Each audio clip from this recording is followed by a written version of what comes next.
Hey guys, welcome back to yet another video out here on the range. As you can see behind me, the hurricane Helena that rolled through western North Carolina decided to do a little bit of tree trimming on my range, but no big deal. It was overdue for a cleanup anyway, so I guess this is a good excuse to actually finally come out here and clean everything up. But just want to welcome you guys back. Anybody else that was affected by the hurricane, you know, my heart goes out to you. I didn't really have it that bad where I live. We were just without power for 5 days, which is nothing at all considering there's, you know, still some people out there that don't have power on yet. But today, I'm going to make a video about the FS2000. This is my third attempt at making this video. And not because I have a problem talking off the top of my head, as you know if you watch my channel.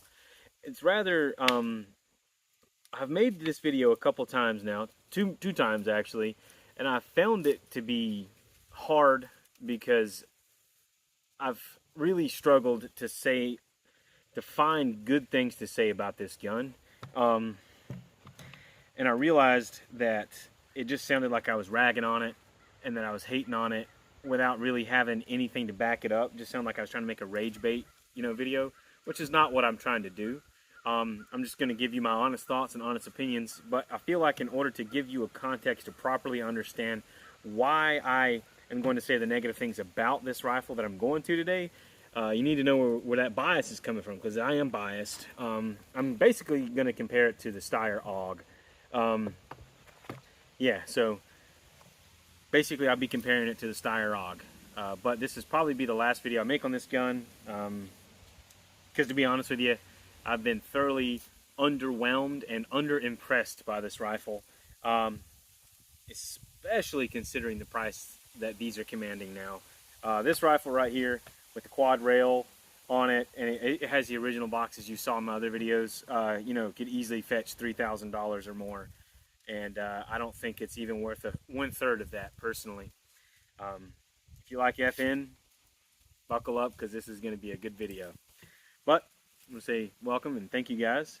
So yeah, first off, I will say the things I do like about the gun.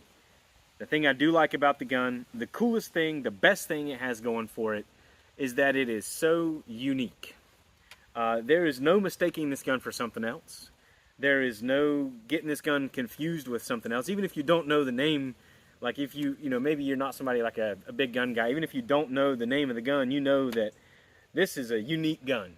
And it is. You pull this out at the range, or you pull this out, you know, when you're meeting up and shooting with your buddies, everyone's like, whoa, you know, because like you don't really see these guns everywhere. Yeah, they're not common. They are unmistakable. They're really unique. There's a lot of odd features about this gun that make it stand out and make it kind of different. It's not just another run-of-the-mill AR fed or AR magazine fed gun that shoots 5.56. I mean, it is an AR magazine fed 5.56 shooting rifle, but it's so unique. I mean, from the contained ejection to where they just kind of dribble out of the front. They don't really dribble out, by the way. They shoot out pretty good. To the completely sealed system that's only accessible by raising this toilet bowl lid, you know, the grip. I don't even want to call it a pistol grip because it's not really a pistol grip. The way that you interface with this rifle is so different, even from bullpups. You know, I've shot AUGs a lot. I've shot Tavors. I've shot a Hellion. I've shot an FS2000, and the only other bullpup that even comes remotely close to feeling the same in the hand as this is the P90. And it makes sense because this is just like a bigger version of the P90. Different. It's very different in many ways, but it's like the outline and the shape of it's like a scaled up version of the P90. Anyway, so that is probably the best thing I can say about this gun, is that it is cool, it's unique, and I mean, it's a flex. You pull this out, it's a flex. You know, these guns do command a premium, and when you post it somewhere, whenever you pull it out at the range, people are like, oh wow, that's a rare gun, that's an expensive gun. So, you know, if that's something that's very valuable to you, maybe look into an FS2000. This isn't my gun, so I'm going to be brutally honest. I didn't pay for this gun, and the person who let me borrow this gun to do the review doesn't care what I say because they like it regardless of my opinion. But yeah, that's about the coolest thing. That's about the best thing I can say about it. Now, the biggest downside to this gun is that it feels cheap. This gun is really, it feels like a rifle that has been trapped in a toy's body. And I'll explain what I mean by that. The polymer that it's made out of, maybe you can hear this. It's just kind of cheap. You can sort of scratch it with your fingernails. It feels like it's in a really cheap plastic shell. And this is a personal pet peeve of mine. It's got a lot of screws holding it together, a lot of Allen keys holding it together. Now, I'm not a gun designer, but I think if you need a bunch of Allen keys or a bunch of screws to hold your gun together, it's a poor design. And this is no exception. I think this chassis system, this shell on the outside, is a really really poorly thought out and unrefined design. It is not comfortable to hold. The length of pull is about right for me. I'm 5'10". So the length of pull is about right. But that's about the only thing they got right about this stock. The butt pad is really, really wide, which isn't a bad thing, but it's so wide up at the top that it makes, it's just kind of awkward. You kind of have to push your face down into it to look through these terrible iron sights. Now, I want you to see how thick it is. That butt pad, it's super thick. It's just beefy. It's bulky. The whole gun is that way. That length right there, that width, runs up the entire length of the rifle to the very end. So it's a really wide gun, and it feels like the plastic stock is very cheap. Whereas the AUG, it is, sure, it's wide here, it's wide, but it tapers back down much more aggressively than the FS2000. The polymer on this gun, it feels much sturdier. You can probably hear that difference.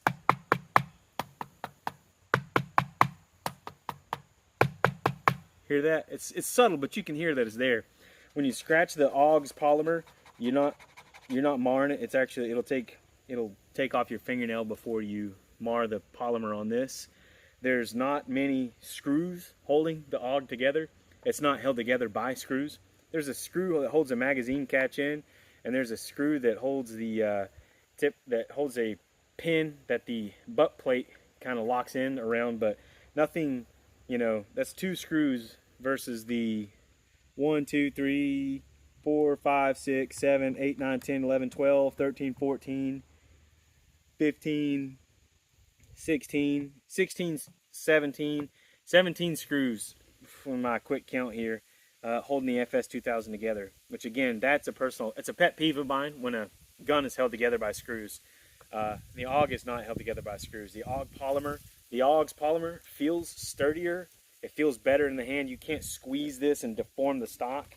Whereas on this gun right here, I can press my thumb and I can see the stock bow in just a little bit. It just feels cheap, especially, when you consider the AUG was made in, was adopted by the Austrian military in 1977. So it's quite a bit older than the FS2000, which was put up for sale in the year 2000. So that's like a 23-year difference, and the gun that's 23 years older feels better than the brand new modern gun in terms of the stock.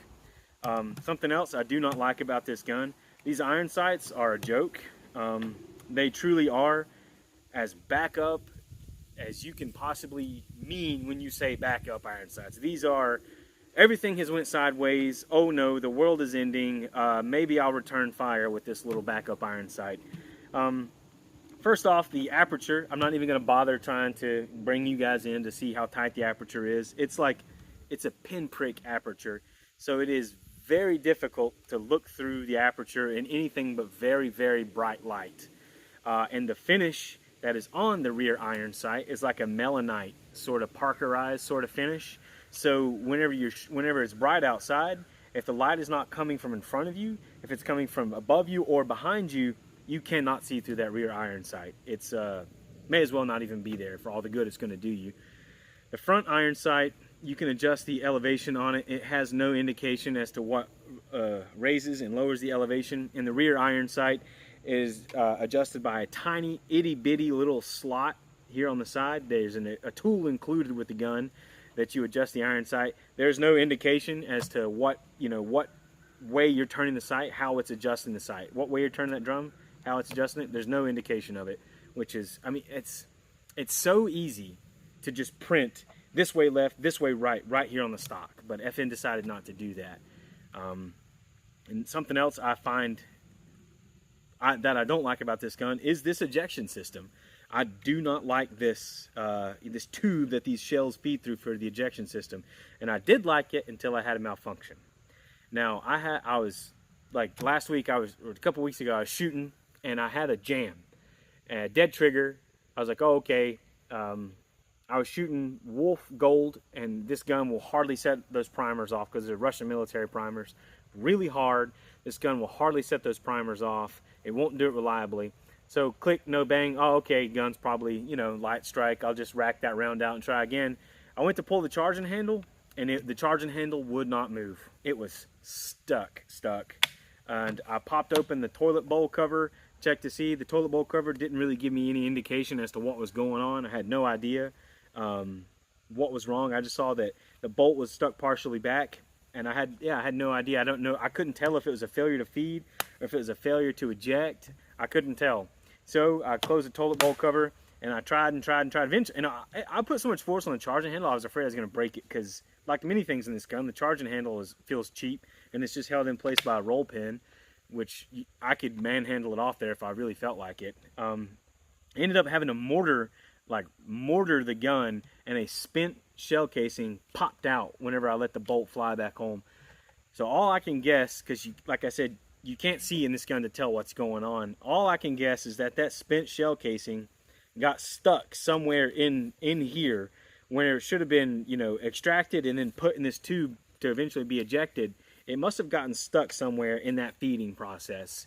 I don't know why in the world you would add a secondary feeding process on top of, you know, so the bolt already has to feed a round off of the magazine, and now the bolt has to feed a round off the top of the magazine, fire, extract a spent round, feed it into a tube for ejection, and feed another round off the top of the magazine. I don't know why you would add another step into what's a pretty simple process. It just seems like a really poor design to me. It doesn't really seem very well thought out, like many things on this gun. Whereas if you look at the AUG, you know, right here, pull back the charging handle, and I can tell, you know, there's the bolt. You can see it moving. I can tell, you know, if I've got a failure to feed, failure to extract, if I've got a double feed. You can look open, you know, real easy. Oh, this is what's going on. Boom, and remedy it. Whereas with the FS2000, I still don't know for sure what happened to it. I just knew I had to mortar the dang thing to get it open. And I really don't like the idea of not knowing what a gun is doing. Like, if it's just, you know, click, no bang, gun, no worky. Well, I want to figure out why. I want to know why it's not working. And the FS2000 makes that very hard to do. The trigger is one of the worst triggers I've ever felt. It's very heavy. It has a very long travel and a really weird break, odd break. Now, the AUG trigger is not great. I will concede that the AUG trigger is not great. It's not good. But I don't think it's bad either. I think with training you can get used to it. And you could probably get used to this trigger with training too. But this trigger, I would say it's about 30% or more heavier than the AUG trigger. And at least the AUG trigger does have a pretty clean break. You know when that trigger breaks. This is just mush all the way back into, well, I don't have it racked. This gun is just mush all the way back until it breaks. And it's heavy and it's long, and the reset is like, the reset's very faint compared to the AUG trigger. So I think the trigger on it's pretty bad. I'm somebody that's defended bullpup triggers, but I'm not going to defend this trigger. It's pretty bad. What else?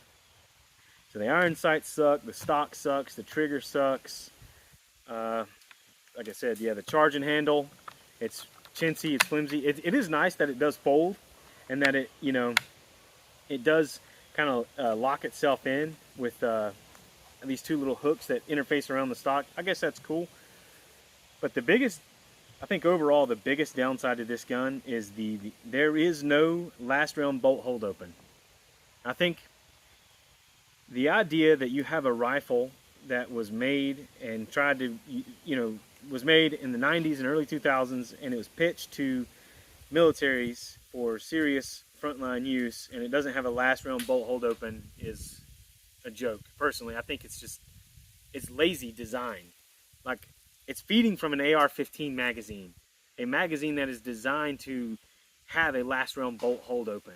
Like, if it fed from AK mags, okay, I can see that, because AK mag followers don't come up high enough most of the time for you to have a last round bolt hold open. But an AR-15's follower does come up high enough for you to have a last round bolt hold open. And this gun does not have a last round bolt hold open. Click, that's what it does when you're out. And in order to get anything close to a last round bolt hold open, what you do, pull the charging handle back and you lock it up to the side like that right there. That's about like HK style, like an MP5 or G3. Now, all the good that this does you is you can open up the toilet bowl cover and you got your little plastic fantastic feed assister that comes back about 1 3/8 inches for you to look in there and see if the chamber is clear. There's no, real quick, like, oh, just let me glance, There's no bolt release on this gun. No, nothing like that. You just HK slap it, back down, and it's good to go. Now, I don't think an AK needs to have a last round bolt hold open because it was designed in the 40s, and the G3 also doesn't have a last round bolt hold open because it's a Cold War era battle rifle, and the MP5 doesn't have a last round bolt hold open, so it's not the end of the world. You can train around it, but I cannot for the life of me understand why you would design a rifle in the year 2000 and then not put a last round bolt hold open when half the work of a last round bolt hold open, that being the magazine design, is already done for you. It doesn't make sense to me.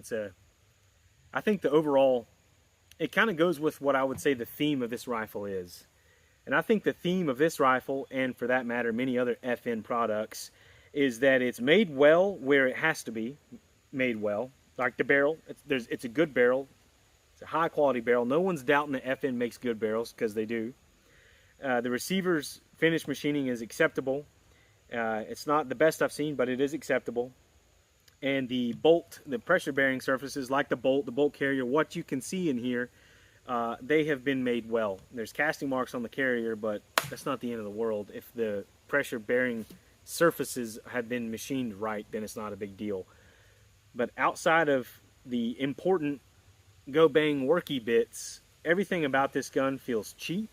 Everything about this gun feels really poorly designed, and it feels like very unrefined. And it's no surprise to me that this gun did not get, it never gained any traction amongst the world stage, if you will. Certainly nowhere near the traction that AUG has gained. Nowhere near the traction that the AK or the AR-15 series of famous, or even the G3 or the FAL. These iconic rifles that have been carried by tens and thousands, hundreds of thousands, even millions of men into battle. They've left their mark on history because they've been good systems, they've been reliable systems, they've had their flaws, but they've been good systems overall. And the FS2000 it just falls short of that.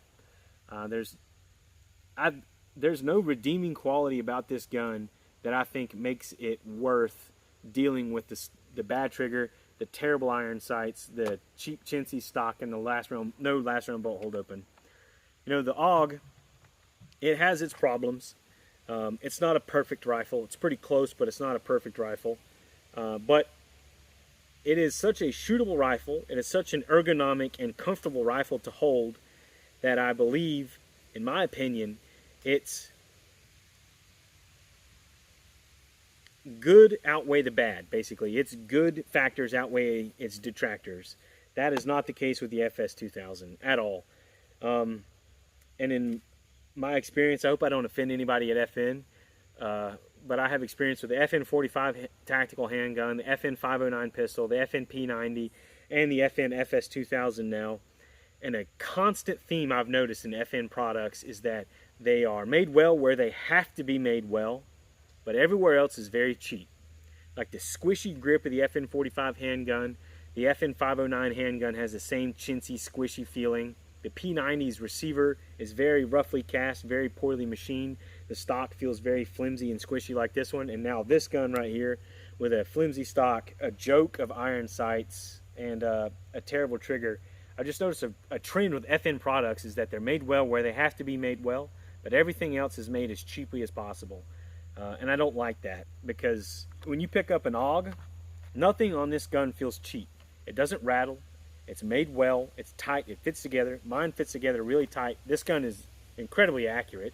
I've shot this rifle out to 702 yards, and it is materially more accurate than the FS2000 in my experience.